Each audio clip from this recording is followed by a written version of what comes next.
በጌታ በኢየሱስ ስም ሰላም እላችኋለሁ። እንዴት ውላችኋል? እንደምን አደራችሁ ከተባሉት ጋር ጥሩ ጊዜ ነበረን።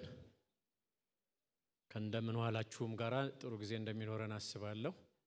ክብር ለኢየሱስ ይሁን። እስቲ ይህንን ቀኝ እጃችሁን ልባችሁ ላይ አድርጉ። ግራ እጃችሁን ወደ ላይ አድርጉና አይናችሁን ጨፍኑ። እግዚአብሔር በሰላሙ ይባርካችሁ። አምሮን ሁሉ የሚያልፍ የእግዚአብሔር ሰላም በክብር በክርስቶስ ኢየሱስ ልባችሁንና ሐሳባችሁን ሁሉ ይጠብቅ። የሚያወኳችሁ ሁሉ በጌታ በኢየሱስ ክርስቶስ ስም ከናንተ ይራቁ። ከሳሾቻችሁ በኢየሱስ ክርስቶስ ስም ይበተኑ። የክፎች ምክር በኢየሱስ ክርስቶስ ስም የፈረሰ ይሁን። ያለቀን የተቀበረን የሸተተን የገማን ነገር እያወጣ የሚከሳችሁ ማንኛውም ከሳሽ መንፈስ በኢየሱስ ክርስቶስ ስም ይነሳ። እንቅልፍ የሚነሳችሁ በክርስቶስ ኢየሱስ ስም ከናንተ ይራቅ። ሰላም እሰጣችኋለሁ፣ ሰላሜን እተውላችኋለሁ። እኔ የምሰጣችሁ ሰላም ዓለም እንደሚሰጣችሁ አይደለም። ስለዚህ ልባችሁ አይታወክ አይጨነቅም ያለ ጌታ ሰላምን ይስጣችሁ። ቤታችሁ፣ ትዳራችሁ፣ ኑሯችሁ፣ ልጆቻችሁ፣ ጓዳችሁ፣ መኝታችሁ ሁሉ በእግዚአብሔር ሰላም የተሞላ ይሁን። እግዚአብሔር በሰላሙ ይባርካችሁ። ጸጥና ረጋ ያለ ኑሮ እንድትኖሩ ያግዛችሁ። በመትሄዱበት ቦታ ሁሉ የሰላም ሰው ያደርጋችሁ። ክብር ለኢየሱስ ይሁን። እግዚአብሔር እናመሰግናለን በጭብጨባ።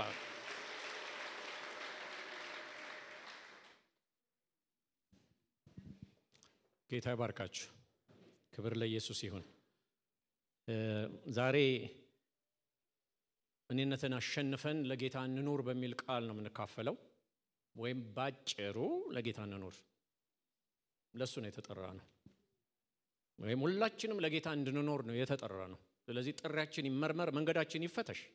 ማለት ሰው የሆነ ነገር አድርጎ መንገዱ መታየት አለበት፣ ወዴት እየሄደ እንደሆነ ትክክል እንደሆነና እንደሱ እንዲፈተሽ ነው። ለጌታ እንዳንኖር ጠላት የሆነ ነገር ወይም ተግዳሮት የሆነውን ነገር ትንሽ ነገር መጀመሪያ ላይ አንስቼ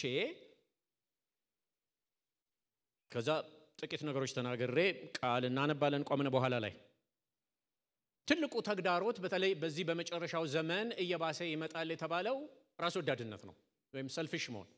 ሰው ሁሉ ሰልፍ ሴንተርድ፣ ሁሉም ነገሮችን ከራስ ጋር ማየት በጣም የተለመደ ነገር ነው። ድሮም ነበር፣ ግን በመጨረሻው ዘመን ይብሳል ብሎ በሁለተኛ ጢሞቴዎስ 3:1 ላይ ነገር ግን በመጨረሻው ቀን የሚያስጨንቅ ዘመን እንዲመጣ ይሄን ወቅ ይልና ሰዎች ገንዘብ የሚወዱ ራሳቸውን የሚወዱ ከእግዚአብሔር ይልቅ ተድላን የሚወዱ ይሆናሉ ይላል። ለብቻ ያሉ ነገሮች አይደሉም፣ የተያያዙ ናቸው። ራሱን የሚወድ ገንዘብ ይወዳል፣ ገንዘብ የሚወድ ደግሞ ምቾቱን ይፈልጋል። መሰረታዊ ነገር አስቀምጠን ለመሄድ እና ነገሩን ሚዛን ለማስያዝ እንደምታውቁት መጽሐፍ ቅዱሳችን የሚዛን መጽሐፍ ነው። በሁሉ ነገር ሚዛን አለ። ስለዚህ ራስን መውደድ በራሱ ኃጢአት አይደለም። እግዚአብሔር በመልኩና በአምሳሉ ነው የፈጠረን። እርሱ ወደደን፣ ወዶም ልጁን ሰጠን። እንደውም ራስን አለመውደድ ችግር የሆነበትም ጊዜ ብዙ ጊዜ አለ። ለምሳሌ ሰው ቁመናውን፣ ማንነቱን፣ ጾታውን አለመቀበል አለ። መጽሐፍ ቅዱሳችን ደግሞ ዳዊት እንደሚናገር ግሩምና ድንቆኝ ተፈጥሬያለሁ፣ እንዲሁ እንዳለን እንዲሁ እንደተፈጠርን እንዳለን ግሩምና ድንቅ ነን። ይሄንን መጽሐፍ ቅዱሳችን ነው የሚነግረን። እንደውም ራሱን የማይቀበልና የማይወድ ሰው ሌላው ውደድ ማለት አይቻልም። ምክንያቱም ራሱን ያልወደደ ሰው ሌላ ሰው ሊወድ ስለማይችል መጽሐፍ ቅዱሳችን ባልንጀራህን እንደራስህ ውደድ ነው የሚለው። ባልንጀራህን እንደራስህ ውደድ ውስጥ ምን አለ? ራስን ውደድ አለበት ማለት ነው። ራስን መውደድ ኃጢአት አይደለም፣ ራስ ወዳድነት ነው ኃጢአት። እኔም ማውራው ስለ ራስ ወዳድነት ነው። ሁለት ያለው አንዱን ይስጥ ይላል። ማለት ሁለቱንም ስጥና ባዶ እጅህን ቅርም ስለማይል ጌታ። ስለዚህ ራስን መውደድ ለሌላው እስካሰብን ድረስ ሌላውን እንደራሳችን እስከወደድን ድረስ ችግር ያለው ነገር አይደለም ማለት ነው። እንግዲህ ራስ መውደድ ጥንትም ነበረ፣ በደቀ መዛሙርቱም ጊዜ ነበረ። ነገራችኋለሁ ቀጥሎ ባለው ክፍል። ግን በመጨረሻው ዘመን ይብሳል አለ። እዚህ እኛ ያለንበት ዘመን ራስ ወዳድነት የሚብስበት ዘመን ነው ይላል። ስለዚህ እስቲ ህይወታችንን እንዲሁ ልብ ብለን እንደው ዙሪያችንን ትተነው እኛ መካከል ያለውን ነገር ፈተሽ እናርገው በጥቂት ነገሮች ሁሉ ነገር ለራሴ ነው በልጦ መገኘት ፉክክር ነው ለራስ ብቻ ማሰብ ራስን ማስቀደም በጣም ኮመን ነገር ነው እንደውም ከራስ በላይ ነፋስ ይባላል እኔ አንድ ገጠር ሆስፒታል ሰሰራ ጋውን ለብሼ የሆነ ገጠር ሰው መጣና ዶክተር አለኝ አቤት ስለው ከራስ በላይ ክሊኒክ የት ነው አለኝ ከራስ በላይማ ንፋስ ነው አልኩት ከዚያ ጥያቄው ስለገባኝ እዛ ዳርጋ ሄድ አልኩት ከአንገት በላይ ለማለት እንደሆነ ስለገባኝ ስለዚህ ያለሙን ሁሉ ተተን ወደኛ ስንመጣ ነገራችን ሁሉ ስጠኝ ነው አምጣ ይሄንንም ያንንም ጨምርልኝ ነው ከዚህ በኋላ ስናገር እንደምሰማው እኝ ይበዙታል ጸሎታችን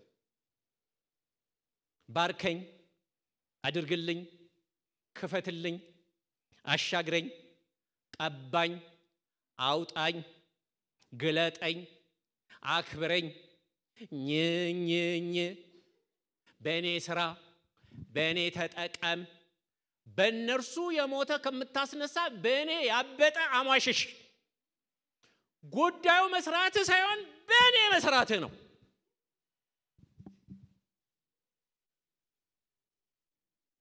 የእግዚአብሔር ቃል ሁሉ በርሱ ከርሱ ለርሱ ይላል በመንግስት እኔ የሚተዳደር ሰው እኔ በእኔ ከኔ ለኔ ወይኔ ነው ቋንቋው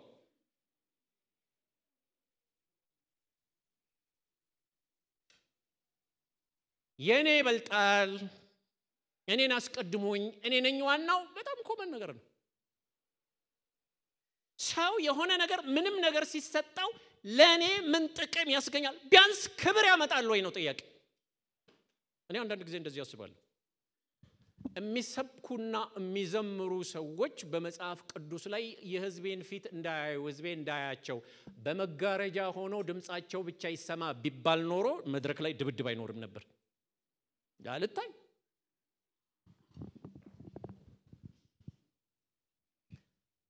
መዝሙራችንም ይሄን ሆኖ ነው የሚያወራው አበላኸኝ አጠጣኸኝ እኔ ይለያል የተለየ ነው እግዚአብሔር አበላም አጠጣም ይያልኩ አይደለም ያበላ ያጠጣ ያከበረ ነው እዚህ ያደረሰ ህልማችንም ከቀን ኑሯችን ስለሚቀዳ ከዜሮ አይደለም ይመስለኛል የሚገርም የተንጣለለ ቤት ውስጥ ቆሜ የሆነ G+6 ይመስለኛል በሳምሶናይት ዶላር ይዤ የሆነ ሊሞዚል እየጠበቀ ይመስለኛል እዛ ጋር ደግሞ የግል አይሮፕላን ይመስለኛል አይገርምም ጌታ ዶሮ ብታልም ጥሬዋ ዶሮ አንድ ህልም ነው ያላት ጥሬ ብቻ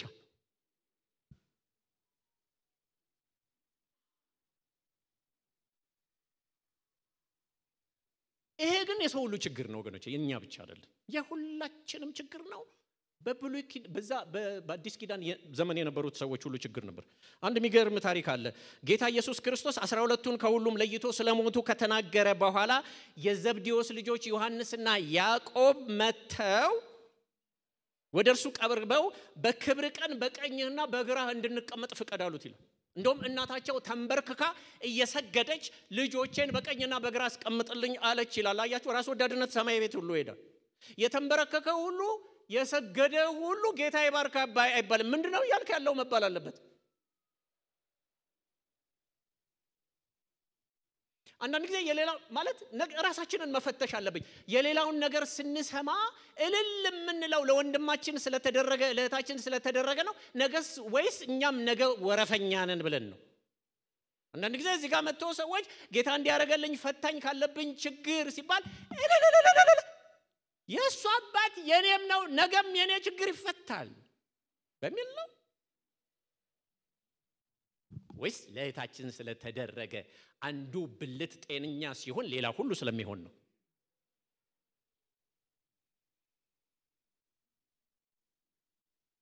ብዙ አመት በፊት አንድ የገጠመኝ የሚያስቅ ነገር ነበር አባቴም እናቴም በጌታ ነበሩ ወደ ጌታ ሄደዋል ረጅም ዘመን በፊት ብቻ ምን እንደታየው አላቀም አባቴና እዚህ ጋር አለኝ ቤተሰባችን ብዙ ነው ሌሎቹን ሁሉ ጠራና እጃችሁን ጫኑና እንጸልይለት አለ እሺ ተብሎ እነሱ ጸልየው ሲጨርሱ እኔም ስለናንተ እየጸለይኩ ነበር አልኳቸው። ምን አሉኝ? ስለኔ የጸለያችሁትን ጸሎት ጌታ እንዲሰማችሁ አልኳቸው። አሁንም ማን ያለው? እኔ። እንቆምና ከሶስት ቦታ ቃል አንብበን ከዛ እግዚአብሔርን ቃል እንካፈላለን። ሶስት ቦታ 9 ቁጥሮች ናቸው የምናነበው። እኔ ሳነብ በአይናችሁ መጽሐፍ ቅዱስን ይኸው በጆሮአችሁ ደግሞ እኔን ትሰሙኛላችሁ። ነህምያ 1:2 እስከ 4 ነህምያ 1:2 እስከ 4 3 ቁጥሮች ናቸው። ከዛ ዕብራውያን 11:24 እስከ 27 4 ቁጥሮች ናቸው። ሁለተኛ ቆሮንቶስ 5:14 እስከ 15 2 ቁጥሮች ናቸው። አጠቃላይ 9 ቁጥሮች ናቸው። አሁን ነህምያ በብሉይ ኪዳን ገጽ 387 ከ2 እስከ 4 ቀስ ብዬ ነው ማነበው። በጌታ በኢየሱስ ስም እንዲህ ይነበባል። በ20ኛው ዓመት በካሴል ወር እንዲሆነ እኔ በሱሳ ግንብ ሳለሁ ከወንድሞቼ አንዱ አናኒ ከእርሱም ጋር ሌሎች ሰዎች ከይሁዳ መጡ። እኔም የዳኑትን ከምርኮ የተረፉትን የአይሁድን ነገር የኢየሩሳሌምንም ነገር ጠየኳቸው። እነርሱም በዚያ ስፍራ ያሉት ከምርኮ የተረፉት ቅሬታዎች በታላቅ መከራና ስድብ አሉ፣ የኢየሩሳሌምም ቅጥር ፈርሷል፣ በሮቿም በእሳት ተቃጥለዋል አሉኝ። ይህን ቃል በሰማው ጊዜ ተቀምጬ አለቀስኩ፣ አያሌ ቀንም አዝን ነበር፣ በሰማይም አምላክ ፊት እጾምና እጸልይ ነበር ይላል። ዕብራውያን 11 ከ24 እስከ 27 ነው ያልኳችሁ። ከ24 እስከ 27 ሙሴ ካደገ በኋላ በአዲስ ኪዳን 204 ሙሴ ካደገ በኋላ የፈርዖን የልጅ ልጅ እንዳይባል በእምነት እምቢ አለ። ከግብፅም ብዙ ገንዘብ ይልቅ ስለ ክርስቶስ መነቀፍ እጅግ የሚበልጥ ባለጠግነት እንዲሆን አስቧልና ለጊዜው በኃጢአት ከሚገኝ ደስታ ይልቅ ለጊዜው በኃጢአት ደስታ የለም አይል መጽሐፍ ቅዱስ። ለጊዜው ነው። ከእግዚአብሔር ሕዝብ ጋር መከራ መቀበልን መረጠ። ምክንያት ብድራቱን ትኩር ብሎ ተመልክቷልና። ሶስተኛው የመጨረሻ ሁለተኛ ቆሮንቶስ 5:14 እስከ 16 ሁለት ቁጥሮች ናቸው። ገጽ 162 ይህን ስለቆረጥን የክርስቶስ ፍቅር ግድ ይለናልና አንዱ ስለ ሁሉ ሞተ፣ እንግዲያውስ ሁሉ ሞቱ። በሕይወትም ያሉት እኛ ማለት ነው ስለ እነርሱ ለሞተውና ለተነሳው እንጂ ወደፊት ለራሳቸው እንዳይኖሩ ስለ ሁሉ ሞተ። ለጌታ እንኑር የሚል አጭር ርዕስ፣ ሁለት ቃላት። ዘርዘር ማድረግ የሚፈልግ ደግሞ እኔነትን አሸንፈን ለጌታ እንኑር። በሌላ መልክ ደግሞ ለሚፈልግ ሁላችንም ለጌታ እንድንኖር ነው የተጠራ ነው። ጥሪያችን እሱ ነው። ለጌታ እንኑር። ሶስት ቦታ ቃል አንብቤያለሁ። ትንሽ ብዙ ነገር አልናገርም። ትንሽ ነው በየቦታው የምናገረው ሰፋፊ ነገር ርዕስ ስለሆነ ዋናው ጉዳይ ነው። የመጀመሪያ ያየነው ነህምያ ነው። ነህምያ ከይሁዳ አናኒና ሌሎች ወንድሞቼ መጡ፣ የአይሁድንና በዛ ያሉትን የሕዝቡን ጉዳይ ጠየቅኩ ይላል እና የሚያሳዝን ሶስት ዜና እንደነገሩት ሳነብ ሰምታችሁኛል። አንደኛ የኢየሩሳሌም ቅጥር ፈርሷል። ቅጥር መፍረስ በጣም ሲሪየስ የሆነ ነገር ነው በብሉይ ኪዳን። ከተማዋ ጠባቂ የላትም ማለት ነው። አንደኛ የኢየሩሳሌም ቅጥር ፈርሷል፣ በሮቿም በእሳት ተቃጥለዋል ይላል። መውጫ መግቢያ በበር ነበረ፣ በሮቿም በእሳት ተቃጥለዋል። ሕዝቡም በታላቅ መከራ ስድብና ጉስቁልና ውስጥ ነው ያሉት አሉኝ ይላል። ከዛ ነህምያ የሚያስገርም ምላሽ እንደሰጠ ቃሉ ላይ ቀድም አይተናል። እኔም ተቀምጬ አለቀስኩ ይላል። አያሌ ቀንም አዝን ነበር ይላል። አያሌ ቀን ብሎ የተናገረው 4 ወር እንደሆነ ከመጽሐፉ ማየት ትችላላችሁ።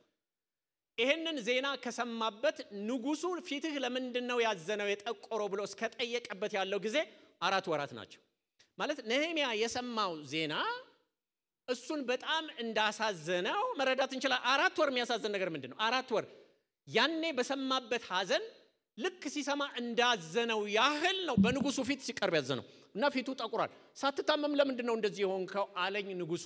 እኔም እጅግ አርጌ ፈራው ይላል። ማለት ንጉስን ስታስተናግዱ ፈገግ ብላችሁ እንጂ ኮስተር ብሎ ከፍትፍቱ ፊቱ ይባላል እና ፈገግ ብሎ እየሳቁ ምናምን ነው እንጂ እንዲህ ዝን ብሎ ስለማይቻል ፈራው ይላል። እና በእግዚአብሔር ፊት ጾምና ጸልይ ነበር ይላል ያንን ሁሉ ጊዜ የጾመ የጸለየ ነበር እና ነህምያ በጸሎት የተሞላ መጽሐፍ ነው 11% የነህምያ መጽሐፍ ጸሎት እንደሆነ ይናገራል ነህምያን ከተለያየ አቅጣጫ ማንሳት ይችላል ከሊደርሺፕ አቅጣጫ ማንሳት ይችላል ከሪቫይቫል ከተለያየ አንግል እኔ ከራስ ወጥቶ ጌታን ስለማገልገል በሚለው ጉዳይ ነው ጥቂት ነገር ማነሳው ማለት ነው የነህምያ ስራ እንግዲህ ጠጅ አሳላፊ ነው ይላል ጠጅ አሳላፊ ማለት ጠጅ ቀጂ ብቻ ማለት አይደለም በዘመኑ በነበረው ኮንቴክስት በጣም ኢምፖርታንት ሰው የንጉሱ የቅርብ ሰው ምናልባት ሁለተኛ ሰው ኦር ካቢኔ ሜምበር ነበር በክብርና በምቾት የሚኖር ሰው ነበር ደሞዙን ከቤተ መንግስት ፔሮል ላይ የሚያገኝ ሰው ምንም ያልጎደለው ቢፌ የበላ ጠጅ የጠጣ የተመቸ ኑሮ የሚኖር ሰው ነበር ይሄንን ነገር በሰማው ጊዜ ግን ብሎ ቀደም የሰጠውን ምላሽ ሰጠ እንደ ነህምያ ካለ ሰው ምን አይነት ነገር ነው የሚጠበቀው ካላችሁኝ እንግዲህ እርሱ ያመጣውን እርሱ እስከሚመልሰው ምን ይደረጋል መጸለይ ነው እንግዲህ ወይም ደግሞ እስቲ ትንሽ ተንበርከከን እንጸልይ እግዚአብሔር አጭርንም ጸሎት ይሰማል እስቲ ተንበርከኩና እንጸልይ ወይም ደግሞ እስቲ አገር ቤት ስትሄዱ እኔ ለማውቃቸውና ለአንዳንድ ሰዎች ለአንዳንድ ችግረኞች ምትሰጡትን ገንዘብ ሰጣችኋለሁ የኔ ስራ እንደሆነ ፋይታ አይሰጥም ቤተ መንግስት ውስጥ ነው ያለው ንጉሱ እኔን ነው የሚያምነው ሌላ ሰው መተካት አይቻልም ይሄንን ጥያ አልሄድም በጣም ቢዚ ነኝ ነበር ማለት የነበረበት ነህምያ ግን ምን ቸገረኝ አላለም የራሱን ምቾትና ጥቅም ብቻ አልተመለከተም ነገሮችን ከራሱ ጥቅምና ጉዳት አንፃር አይደለም ያየው ቤተ መንግስት ሆኖ ለእስራኤል ህዝብ የሚቆረቆር የእግዚአብሔር ክብር መነካት ያንገበገበው 4 ወር ሙሉ ሲያዝን ሲጾምና ሲጸልይ የነበረ ሰው ነበር ውጤቱ ምን ሆነ እግዚአብሔር ወደ እርሱ መጣ በንጉሱ ፊት ሞገስን ሰጠው በህዝቡ ፊት ተቀባይነትን ሰጠው በጠላቶቹ ፊት ደግሞ መፈራትን ሰጠው ነህምያ ቀበጠ የሚያስብል ነገር ነው ያደረገው ምን ቁርጥ አርጎ ነው እዚህ ውስጥ የመጣው አርፋ አትቀመጥም ቤተ መንግስት የሚያስብል ነገር ነው ያደረገው መጀመሪያ ነገሩ ሲጀምር ለእስራኤል መልካምን ነገር የሚሻ በሰሙ ጊዜ ሰንበለጥና ጦቢያ እጅግ ተበሳጩ ይላል ከእስራኤል ጠላቶች ብስጭት ነው ነገሩ የጀመረው ጠላቶቻችን በንቀት ሳቁብን ይላል ቀላል አድርገውንም እነዚህ ደካማ ይሁዶች ምንድነው የሚሰሩት እንደሱ በሚሰሩት ግንብ ላይ ቀበሮ ቢቆምበት ይፈርሳል ብለው ናቋቸው በንቀትም ሞከሯቸው እግዚአብሔር ሆይ ተንቀናልና የሚንቁንን ንቀት ስማ በየጸለይኩ ይላል ነህምያ የማስፈራሪያ ደብዳቤ ላኩለት የማባቢያ ደብዳቤ ላኩለት በመቅደስ ውስጥ እንገናኛሉት 5 ጊዜ ደብዳቤ ላኩልኝ ይላል ከዛ በብር ገዝተው ነቢያትን ላኩ በብር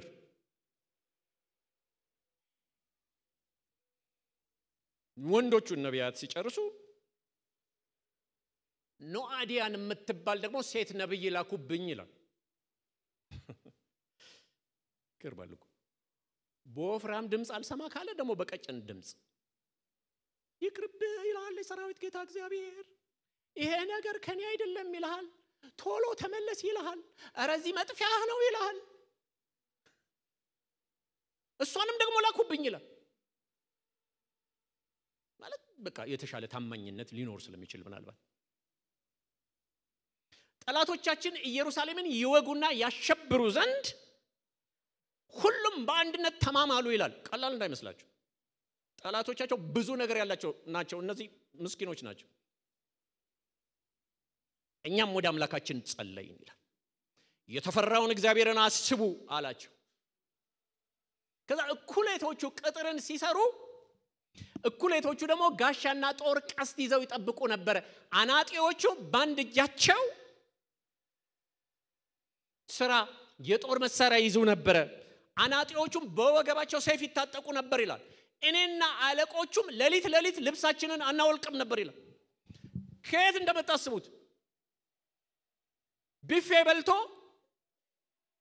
ጠጅ ጠጥቶ ፒጃማ ቀይሮ የራስጌ መብራት አብርቶ ትንሽ ነገር አንብቦ አጥፍቶ የሚተኛው ሰውዬ አሁን ጦር ሜዳ ቀጠና ውስጥ መጣ ልብስ የማይወለቅበት ቦታ የእምቢልታ ድምጽ በሰማችሁ ጊዜ ሁላችሁም ወደኛ ተሰብሰቡ እግዚአብሔር ስለኛ ይዋጋል አላቸው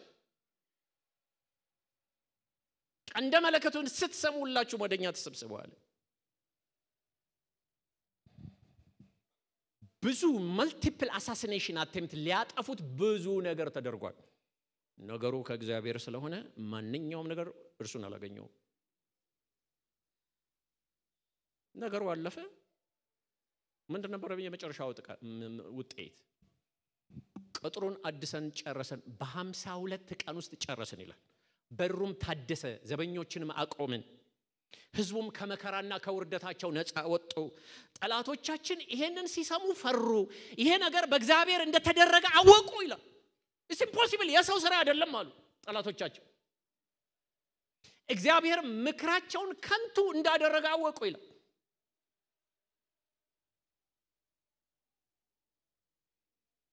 ብዙ ጊዜ ስለ ነህምያ ሲሰበክ ነህምያ ቀጠር ያደሰ ብቻ የሚመስለን አለን ማለት ሙሉ ካልተነገረ አስቸጋሪ ስለሆነ ነህምያ ግን ታላቅ ሪቫይቫል ወይም ደግሞ የተሐድሶ ሰው እንደሆነ ከምዕራፍ 8 ጀምሮ ያለው መንፈሳዊ ፓርቱ ነው መንፈሳዊ ተሐድሶ ነው አጥር ብቻ የሰራ በር ብቻ ያደሰ ሰው ብቻ አልነበረ ታላቅ ስፒሪቹዋል ሪቫይቫል ምክንያት የነበረ ሰው ነው መንፈሳዊ ተሐድሶ ህዝቡ ሁሉ ንስሐ ገቡ ይላል እያንዳንዳቸው አመድ ነስነሰው ትቢያ ነስነሰው ላያቸው ላይ ንስሐ ገቡ ይላል እንደዚህ ተደርጎ አቅም በእስራኤል ውስጥ ለረጅም ዘመን የእግዚአብሔር ቃል ተነበበ ከጧት ጀምሮ እስከ ቀትር ድረስ እዝራ እግዚአብሔርን ማወቅ ያስተምር ነበር ህዝቡም ይሰማ ነበር ቆመው ይላል አምልኮ ተጀመረ መዘምራን አገልግሎት ጀመሩ አስራታቸው ህዝቡ ሁሉ አስራቱን በኩራቱን ማምጣት ጀመረ ሰንበት መከበር ተጀመረ በሩ መዘጋት ተጀመረ በሰንበት መውጣትና መግባት ተከለከለ እንደ ብሉይ ኪዳን ህግ ለዚህ ሁሉ ነህምያ ምንም ጥቅም አላገኘውም ይላል ምንም እውነተኛ የእግዚአብሔር አገልግሎት ራስን ሰጥቶ ማገልገል ነው ለጥቅም መሮጥ አይደለም እግዚአብሔር ከብዙሃኑ ጋር አይደለም God has never been with a majority ልባቸውን ከሰጡ ራሳቸውን ከሰጡ ሰዎች ጋር ነው ጌታ የሚቆመው ነህምያ ነብይ አልነበረም ካህን አልነበረም ንጉስ አልነበረም በእነሱ ነበር የሚሰራ የነበረው ነህምያ አንድ ሲቪል ሰርቫንት ነው ቤተ መንግስት የሚሰራ ጠጅ ቃጂ ወይም ጠጅ አሳላፊ ሰው ነበር በእርሱ ነው እግዚአብሔር ክብሩን የገለጠው ማንንም ሰው ራሱን ለመስጠት ዝግጁ ከሆነ እግዚአብሔር በማንም ይሰራ በቃኝ ነህምያ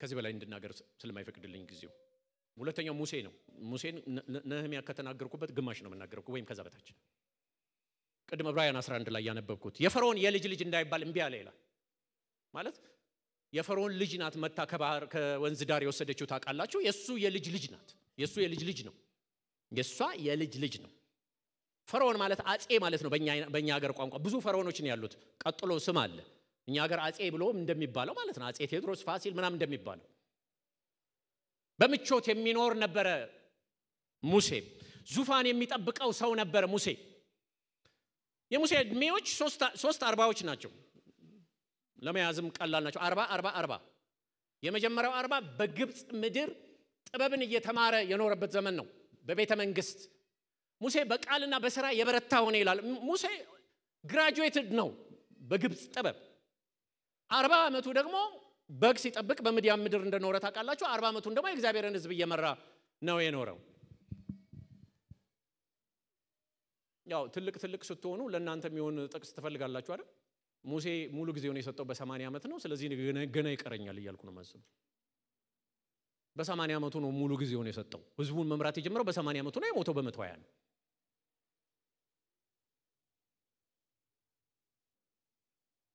ናምቢ አለ በኃጢአት የሚገኝን ደስታ እንቢ አለ የግብጽን ብዙ ገንዘብ እንቢ አለ ምቾትን እንቢ አለ ከቤተ መንግስት ውስጥ ወጥቶ the highest የመጨረሻ ትልቁ ቦታ ቤተ መንግስት ነው የመጨረሻ ትንሹ ቦታ በግረኝነት ነው ከቤተ መንግስት በግረኝና እረኛ ለመሆን የሆነ ነገር ማየት አለበት ስለ ክርስቶስ መነቀፍን የንጉስን ቁጣ ያልፈራው ከእግዚአብሔር ሕዝብ ጋር መከራ መቀበልን የመረጠው ብድራቱን ትኩር ብሎ ስለተመለከተ ነው ይላል። because እንግሊዝኛው እንደዚህ ይላል he was looking ahead to his reward ሩቅ ያለውን ሽልማቱን እዚህ ሰፈር ያለውን ፍርፋሪ አይደለም ከሩቅ የሚመጣውን ሽልማት ሙሴ አየ በምኑ በዚህ አይን አይደለም በዚህ ይኸውላችሁ ሰው አይኑ እዚህ ጋር ብቻ አይደለም እዚህ ጋርም አይን አለ እኔ አይን ሐኪም ነኝ የአይን ሕክምና ስፔሻሊስት 4 ዓመት እሱን ተመረያለሁ ስለየቱ ስለነዚህ ስለሁለቱ እዚህ ጋር ደግሞ 30 ዓመት ሙሉ ተመረያለሁ ስለየተኛው ስለዚህኛው አይነ እዚህ ውስጥ ስላለው አይን የልባችሁ አይኖች ሲበሩ ይላል እዚህ ጋር አይኖች አሉ እንግዲህ ካንድ በላይ ናቸው ማለት ነው የልባችሁ አይኖች ሲበሩ የመጥራቱን ተስፋ በርሱ ዘንድ ያለውን ክብር ባለጠግነት እንዴት ላለ ህይወት እንዴት ላለ ክብር እንደተጠራችሁ ብታዩ የምድር ነገር ምናምን ተይሆንባችኋል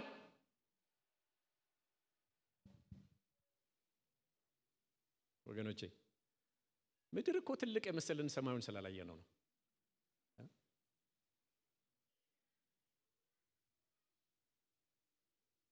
ቆሻሻ ቦታ የተቀመጠ ሰው በጣም የሚገማ ቦታ ለብዙ ጊዜ የተቀመጠ ሰው እንደሚገማ ማያውቅ ምክንያቱም ይለምደዋል እኛ እኮ ምድር ያለው ነገር ቆንጆ የሚመስለን እኮ የሰማዩን ክብር ስላላየን እኮ ነው ቃል ውስጥ ግን ማየት እንችላለን እርሱ ጋር ያለ በአይን ያልታየ በጆሮ ያልተሰማ በሰውም አእምሮ ከቶ የማይታሰብ እግዚአብሔር ለሚወዱት ያዘጋጀው ተብሎ የተጻፈው እጅግ ለከበረ ታላቅ ነገር ተጠርተናል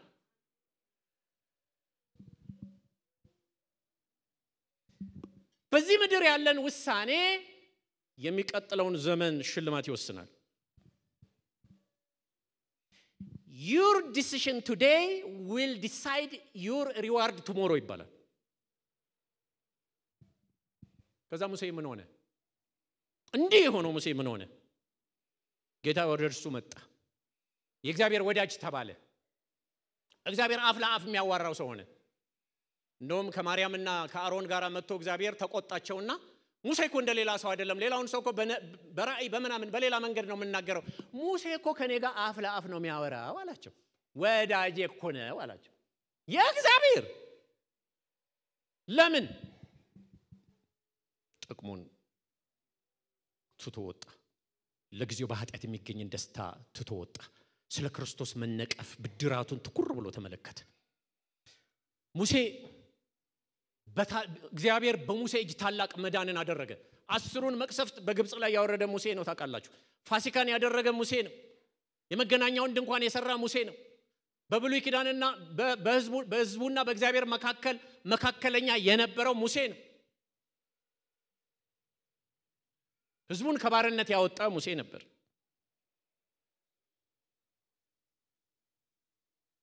የሙሴን እንኳን ቀብር ያስፈጸመ እከሌ የቀብር አስፈጻሚ ድርጅት አይደለም ራሱ የሰማይና የምድር አምላክ እግዚአብሔር ነው ወደ ተራራ ላይ እዚህ ተራራ ላይ ውጣና ሙት አለው ይላል ከዛ በኋላ የሙሴ መቃብር አልተገኘም ብዙ የመጽሐፍ ቅዱስ አዋቂዎች ራሱ እግዚአብሔር ነው የቀበረው ይላሉ አስደንቅም ክብርህን ትተህ ስትወጣ እኔነትህን ትተህ ስትወጣ እግዚአብሔር እስከ መጨረሻው ሚኒት አንተ ጋር ይቆማል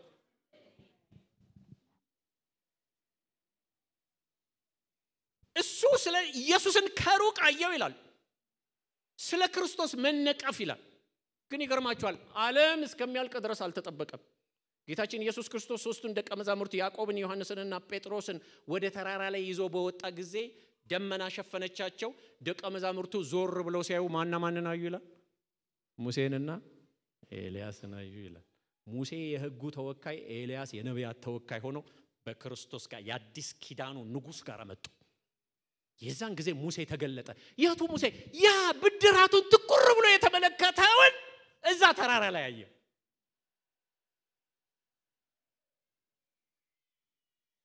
ክብር ለጌታ ይሁን ዳዊትን አንድ ደቂቃ ስለ ዳዊት ሙሉ አገልግሎት አገልግያለሁ ስለዚህ አንድ ደቂቃ አንድ ጥቅስ ብቻ ነው የምናገረው ዳዊትም በራሱ ዘመን የእግዚአብሔርን ሐሳብ ካገለገለ በኋላ እንዴት መታደል ነው ይሄ ዘመን የኔና የናንተ ዘመን ነው ያ ዘመን የዳዊት ዘመን ነበር። የፈለገው ማድረግ ይችላል። እኛም እኮ የኛ ዘመን ነው። የፈለግነው ማድረግ እንችላለን። እግዚአብሔርን ማክበርም ማምለክም እንችላለን፣ አለማምለክም እንችላለን። የኛ ዘመን ነው። ይሄንን ዘመን ግን ለጌታ መስጠት እንችላለን። ማቱሳላ 969 ዓመት ኖረ፣ ሞተ። እከሌ 850 ዓመት ኖረ፣ ሞተ። ከሁሉም ቀጥሎ ሞተም ነው ያለው። ዳዊት የእግዚአብሔርን ሐሳብ አገልግሎ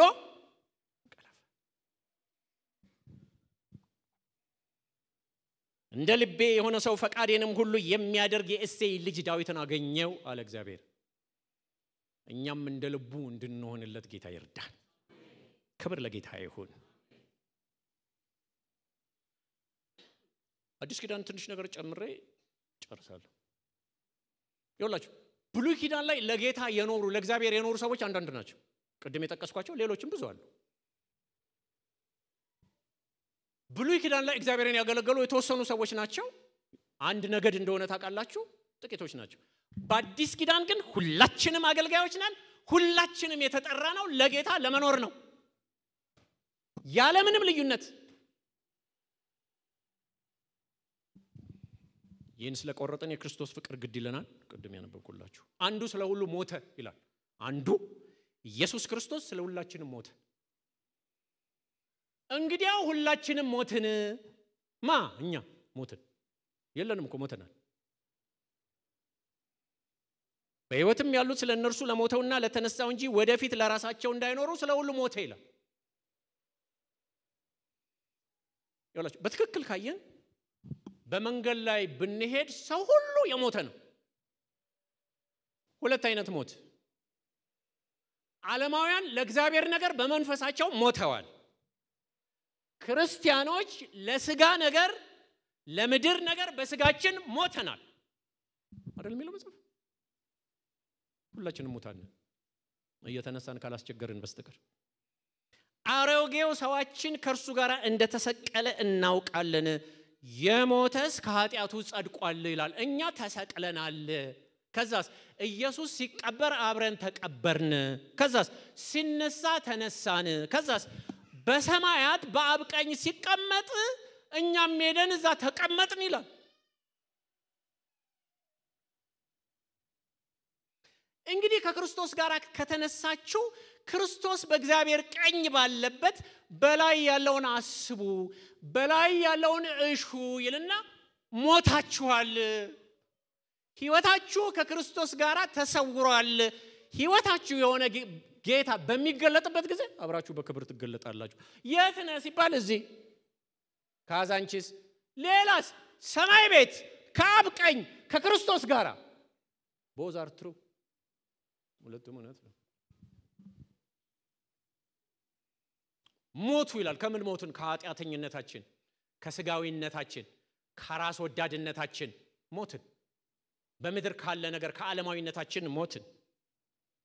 ከዚህ በኋላ የምንኖረው ምን አይነት ኑሮ ነው? ለወደደን ለሞተልን። ለምን ሲባል የጌታ ዕዳ አለብን። ምን ዕዳ? ደሙን ከፍሎልናል፣ ሕይወቱን ሰጥቶናል። ለዚህ ጌታ ኑሩ።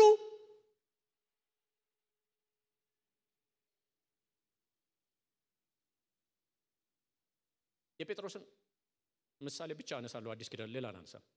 ባጭሩ ነው እሱን ማነሳው አንድ ነው በሁለት ደቂቃ።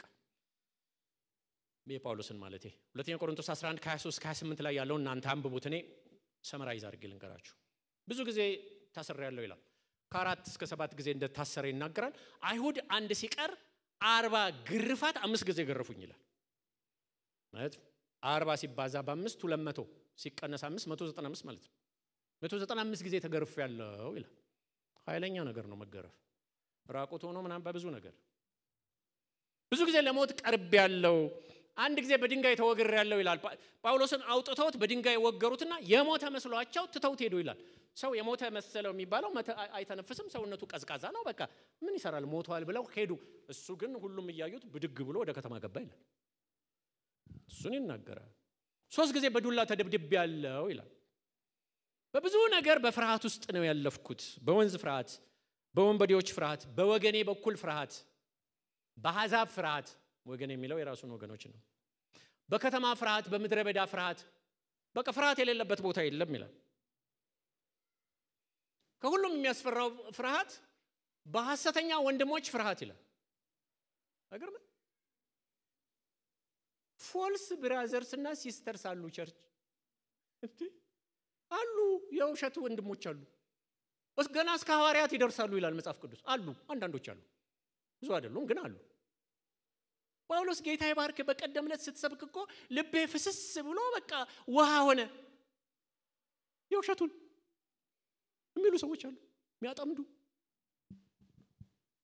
ብዙ ጊዜ በጉዞ ተንከራትቻለሁ ብዙ አይነት አደጋ ገጥሞኛል ብዙ ጊዜ እንቅልፍ አጥቻለሁ ተርቤያለሁ ተጠምቻለሁ በብርድና በራቁትነት ተቆራምጃለሁ ይላል የመከራ ጎርፍ ዘንቦብኛል ወርዶብኛል ይልና ቁጥር 28 ላይ እኔ የምፈልገው ቁጥር በጣም በሚገርም ሁኔታ ይናገራል ቁጥር 28 ላይ እንደዚህ ይላል ሌላውንም ነገር ሳልቆጥር እለት እለት የሚያስጨንቀኝ ወይም ደግሞ የሚከብድብኝ የአብያተ ክርስቲያናት ጉዳይ ነው አይገርምም እኔን የሚያስጨንቀኝ መከራ አይደለም እናንተ ናችሁ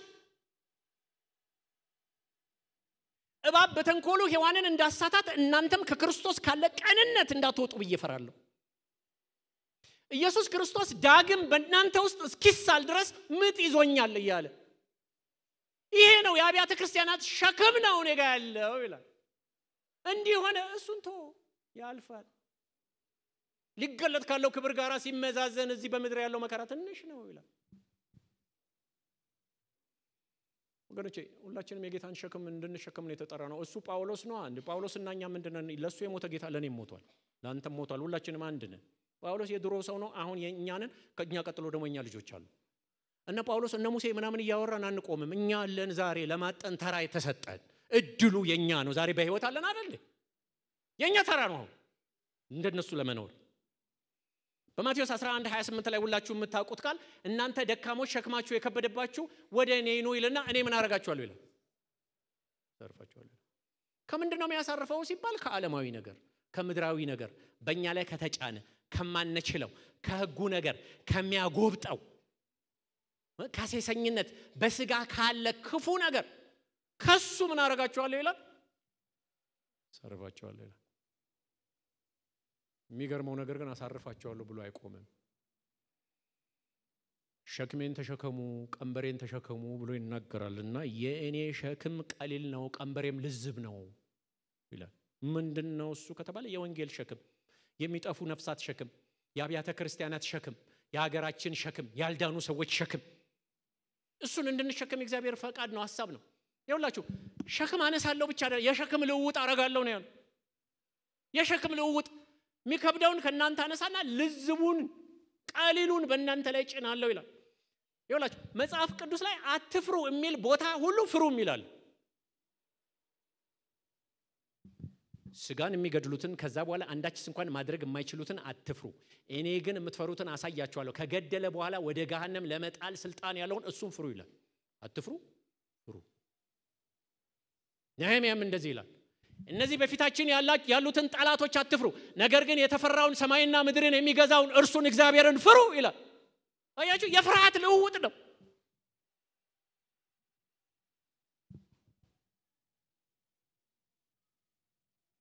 ጌታ የሚፈልገው የጌታን ሸክም የተሸከመ የራሱን ሸክም የጣለ ከራሱ ያመለጠ ትውልድ ነው ያለ ሸክም እንድንኖር የእግዚአብሔር ፈቃድና ሐሳብ አይደለም ግለኝነት ቀንበር ነው እስራት ነው ሰልፍሽ መሆን ማለት በራስ ገመድ ተተብትቦ ምንም አለማድረግ መቻል ማለት ነው ድሮ አንድ መዝሙር ነበር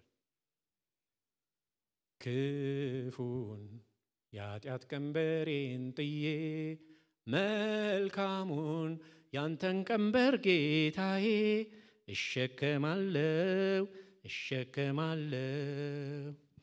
ክፉ የሆነውን የከበደኝን በላይ ሆኖ ያስጨነቀኝን ወዴት ጥዬ አርፈዋለሁ ያንተን ቀንበር እሸከማለሁ እስቲ እሸከማለሁ በሉ ወንጌልን እሸከማለሁ በሉ የጌታን ነገር እሸከማለሁ በሉ የአብያተ ክርስቲያናትን ነገር እሸከማለሁ በሉ የቅዱሳንን ነገር እሸከማለሁ በሉ እግዚአብሔር ይፍታን ከራሳችን እግዚአብሔር ያላቀን ከራሳችን ነፃ ያውጣን ከራሳችን ማንንም አያስረንም እኛን ነው አስረን የተቀመጥነው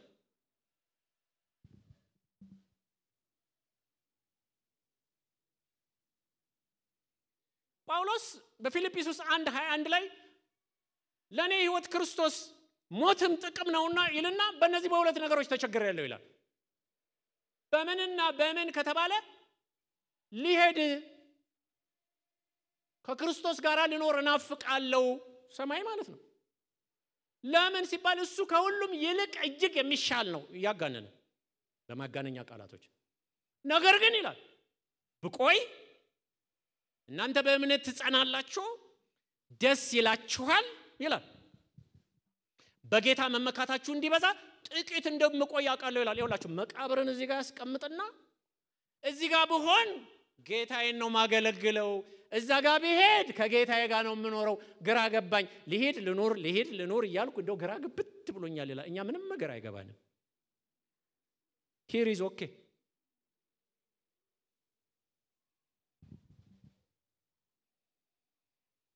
እሱ ያየው እንድናይ ይርዳን የጳውሎስን አይን የከፈተ ጌታ የኛንም አይን ይክፈት ሁሉ ጊዜ ሰማይን የምንናፍቅ ያድርገን ሰማይን የምንናፍቅበት ምድርን የምንንቀበት ጸጋ ከሰማይ ይምጣልን መጨረሻ አንድ ደቂቃ መናገረው ኢየሱስ የአዲስ ኪዳን ሰባኪ በምንም ይጀምር መጨረስ ያለበት በክርስቶስ ነው በማንም ይጀምር ዳዊት ድንቅ ሰው ነው ነህምያ ሙሴ የሚገርም ሰው ነው ግን ከነሱ የሚበልጥ መጣ ኢየሱስ ይባላል እርሱ ለራሱ አልኖረም ለኛ ነው የመጣው በፊልጵስዩስ 2 ላይ ከእግዚአብሔር ጋር መተካከልን መቀማት እንደሚገባ ነገር አልቆጠረውም he was God himself ወደዚህ የመጣው ልጅ ሊሆን አይደለም እርሱ የዘላለም ልጅ ነው ወደዚህ የመጣው ክብር ሊያገኝ አይደለም ለዘላለም የከበረ ጌታ ነው እንግዲያው የመጣው ለኔና ለእናንተ ሊሞት ነው በክርስቶስ ኢየሱስ የነበረ የሐሳብ በእናንተ ውስጥ ይሁን እንደርሱ ዝቅ ያለ ማንንም የለም በበረት የተወለደ ተራ ኑሮ የኖረ በመስቀል ላይ የሞተ በተውሶ መቃብር የተቀበረ ማንንም የለም ማንንም ደሞ ቢኖርም ሰው ነው እሱ ግን በሰማይ ሰማያት የከበረ ትልቅ ጌታ ነው በራስ ወዳድነት ምኞት ወይም ከንቱ ውዳሴ ለማግኘት ምንም አታድርጉ ያንዳንዳችሁ ባልንጀራችሁ ከራሳችሁ እንደሚሻል በትህትና ቁጠሩ ይላል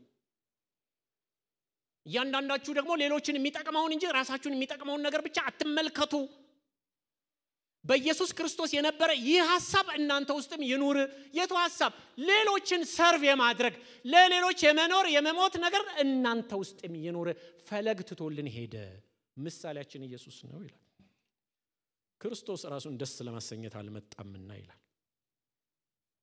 ሮሜ 14 ላይ መጨረሻው ከኛስ አንድስ እንኳን ለራሱ የሚኖር የለምና ለራሱም የሚሞት የለም እንዴት ይከብዳል ጌታዊ እኔ ለራሴ አይደለም ምኖረው ላንተ ነው ምኖረው በሞትም ላንተ ነው ማለት ድንቅ ነገር ነው ግን ይሄ የሚቻለው በሱ ጸጋ ነው እኛ ሁላችንም ያው ነን በራሳችን ምንም ማድረግ እንደማንችል ይታወቃል ክርስትና ስለሚያስችለን ነገር እንጂ ስለምንችለው ነገር አይደለም እግዚአብሔር ሁሉ ጊዜ አድርጉ የሚለው ራሱን ተማምኖ ነው ፍጹማን ሁኑ የሚለው እኔን ፍጹም በራሱ ተማምኖ ነው እንዴ መስሪያ ቤትህ እኮ እንትን ሀገር ሂድ ሲል የሚሰጣውን ነገር እኮ አዘጋጅቶ ነው በራስህ እኮ አይደለም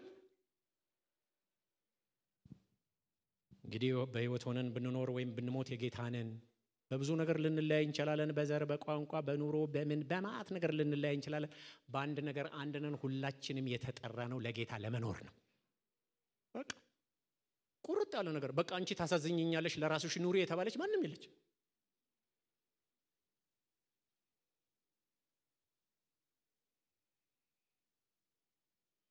እኔ በሃያዎች ውስጥ ነው ወደ ጌታ የመጣሁት 20 እድሜ እና በጣም የጌታ ፍቅር ውስጤ ሲገባ አስደናቂ ለውጥ ነው የተለወጥኩት እዛ ሰፈር እዛ በቃ በጣም የጠፋው ሰፈር ነበር የነበርኩት ሐሽሽ ብቻ ነው ያልሞከርኩት እኔ ማስተዋወስ ስለሌለ ነው ለምን አልሞከርኩም የለም ነበር ያኔ ማላረገው ነገር የለም ጌታ ነካኝ ተቀየርኩ ሁሌ ጸሎቴ ውሰደኝ ነው ውሰደኝ እኔ አልፈልግም እቺ ምድር ጌታ ደግሞ ሁሉ ጊዜ ሰው እየላከ ብዙ ዘመን ትኖራለህ፣ የልጅ ልጅ ታያለህ፣ ገና መንገድህ ረጅም ነው። አረ ቁጥር ሁሉ ነግሮኛል፣ አስፈሪ ቁጥር። እኔ አላስበውም እንኳን ልነግራችሁ አላስበውም ራሴ ጸልያለሁ እንዲቀንስልኝ። ጌታ ሆይ ለምንድን ነው እንደዚህ የሚሆነው? እኔ አልፈልግም። መኖር የሚፈልግ ብዙ ሰው አለ፣ ለነሱ ውስጣቸው አልኩ። መኖር አይደለም አትፈልገው አለኝ በውስጤ። አዎ ስል እኔም እሱን ነው የምፈልገው አለኝ። ማለት ለራሳቸው መኖር ሳይፈልጉ የሚኖሩ ሰዎች ነው የምፈልገው አለኝ። ምን ማለት ነው ስል እንደሱ ከሆነ ለኔ ትኖራለህ አለኝ። እሺ አልኩ። እንደሱ ከሆነ እሺ አልኩ። በዘመን ውስጥ ስትኖሩ ታገቡ ትወልዱና የጌታን ፍቅር እያካፈላችሁ አሁን እንደገና ጸሎቴ ምንድነው? ጌታ ሆይ ያን ፍቅር መልስልኝ፣ አንተን ምናፍቅ አድርገኝ። ማጠቃለያ 2 ደቂቃ የብሉይ ኪዳን ምሳሌዎችን አየን። ነህምያና ሙሴ ቤተ መንግስትን ትተው የወጡትን አየን። እግዚአብሔር ክብሩን የገለጠባቸው ዳዊትንም አየን። በአዲስ ኪዳን ደግሞ ጳውሎስን አየን። ጌታችንን ኢየሱስ ክርስቶስ ከሁሉም ይበልጠውን ምሳሌ አየን። እንግዲህ የስብከት መጨረሻው ምን እናድርግ የሚለው መመለስ ነው። ቴዎሎጂያን ወይም ደግሞ የመጽሐፍ ቅዱስ አዋቂዎች observation with interpretation without application is abortion ይላሉ። ምን ማለት ነው? የመጽሐፍ ቅዱስ ምልከታ ከትርጉም ጋራ ከህይወት ካልተዛመደ ጭንገፋ ነው ማለት ነው። ስለዚህ እንዳንጨነገፍ 3 ነገር እናደርግ። በሱ ነው መጨረሻው። ነምበር 1 ጸሎታችን ከኛ ይውጣ። ማላጆችን ነው ኝ ይቀንስ። አቸው ባርካቸው፣ አስባቸው፣ ጎብኛቸው፣ ቀባቸው፣ ስራላቸው፣ ድረስላቸው፣ ክፈትላቸው፣ ወንድሞቼ አይናቸውን አብራላቸው። ቻው ይቀንስ። ከኝ ቀጠና እግዚአብሔር ያውጣል። ኢዮብም ስለ ወዳጆቹ በጸለየ ጊዜ እግዚአብሔር ምርኮ መለሰለት። ለካ የኢዮብ ምርኮ ቁጭ ብሎ ምልጃ ይጠብቃል። ጌታ ሆይ እነዚህ የነቀፉኝን ምንም ሳያውቁ የነቀፉኝን ቢሆንም ባርካቸው ሲል የራሱ ነገር ተለቀቀ። ስለዚህ እርስ በርሳችሁ እንድትፈወሱ አንዱ ስለሌላው ይጸልይ ይላል። ስለአንቺ ስጸልይ እኔ እፈታለሁ። ይሄ እግዚአብሔር ሕግ ነው፣ የመጽሐፍ ቅዱስ ሕግ ነው። ወደ እርሱ ነገር ስትሄድ ወደ አንተ ቤት ይገባል፣ ወደ ራስህ ስትሄድ እርሱ ከቤት ይሄዳል። እንደዚህ ነው እግዚአብሔር የሚሰራው። ሰለሞን በጣም እግዚአብሔር በመጽሐፍ ቅዱስ ላይ በጸሎታቸው ከተገረመባቸው ሰዎች ሰለሞን አንዱ ነው። እግዚአብሔር ተደነቀ ይላል። ማለት እግዚአብሔርን የሚያክል አምላክ መደነቅ ከባድ ነገር ነው። ተገረመ ይላል በጸሎቱ። ምንድነው ጸሎቱ? በገባኦን በህልም ተገለጠለትና ይላል። ይውላችሁ ጌታ በህልማችሁ መጥቶ እናንተ ለሚጠይቀው ጥያቄ መጠንቀቅ አለባችሁ። የቀኑን ነገር ነው ማታ የምትናገሩት። ገንዘብ ቢዝነስ ካልክ በእንቅልፍ ልብ ስትጠየቅ ያንኑ ቢዝነስ ነው የምታወራው። መሬት ላይ ፎቅ ሲሚንቶ ምናምን ካወራ ፎቅን ጨርስልኝ ነው የምትለው። ሰለሞን ጥበብ ስጠኝ እያለ ነበረ። ቀን ሌሊት እግዚአብሔር ሲመጣ ይሄ ህዝብ ታላቅ ነውና ህዝቡን የምመራበት ጥበብ ስጠኝ አለው ይላል። እግዚአብሔርም በጸሎቱ ተደነቀ ይላል። የተደነቀው በለመነው አይደለም፣ ባለመነው። አይገርምም? ባለመለመን እግዚአብሔርን ማስገረም ይቻላል። እንደዚህ ነው የሚለው፣ ለራስህ ክብርና ባለጠግነት ረጅም ዕድሜ ወይም የጠላቶችን ነፍስ አለመንክምና ይልና የለመንከውን ጥበብ ማንም እንዳይመስልህ አድርጌ እሰጥሃለሁ።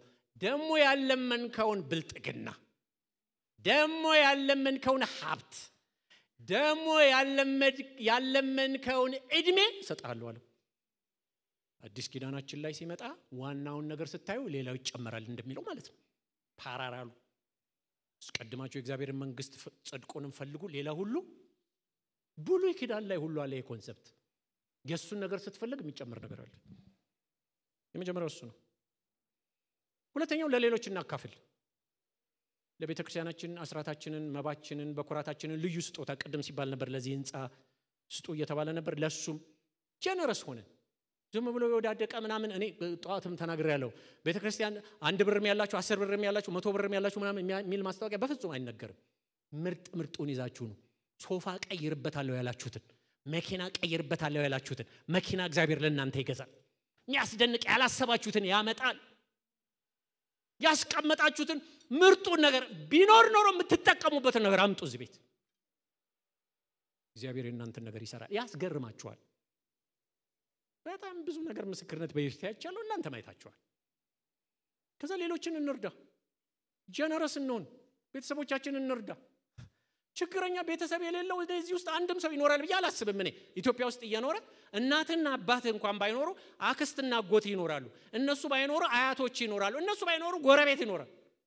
እነሱ ባይኖር የሩቅ ምንም ችግር የሌለበት ቤተሰብ እኔ ጋር የለም የሚል ሰው እኔ የገዛ ወገኖቹን የማይረዳ ሰው ሃይማኖቱን የካደ ከሃይማኖት ከሃጂ የበለጠ ነው ይላል። ወገኖች ጅብ እንኳን ተካፍሎ ነው የሚበላው። ጅብ ከአቅሙ በላይ ከሆነ አራው ከአቅሜ በላይ ነው። ጅብ እኮ ሆዳም ነው።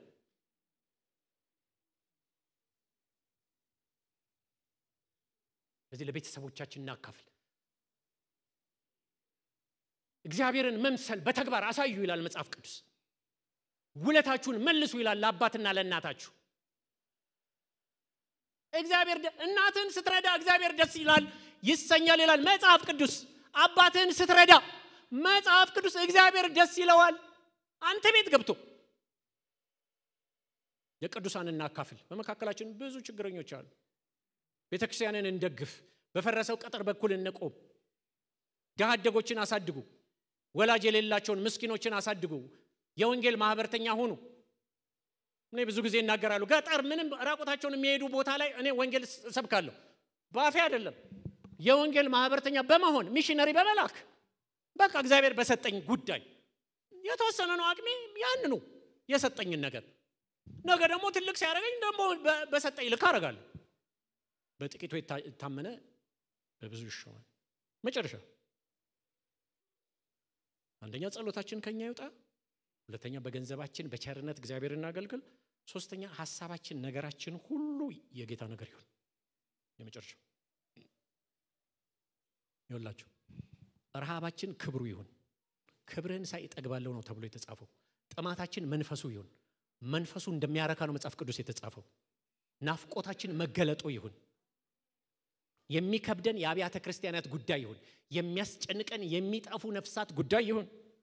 ለጥቅማችን ሳይሆን ለጥቅሙ፣ ለክብራችን ሳይሆን ለክብሩ፣ ለደስታችን ሳይሆን ለእርሱ ደስታ እንድንኖር ጌታ ይርዳል።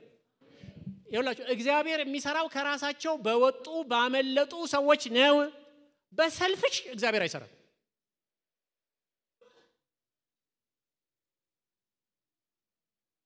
ስለዚህ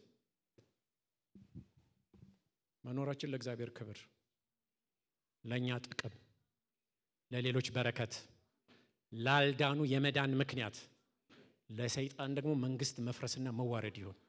ቆመን እንጸልያለን።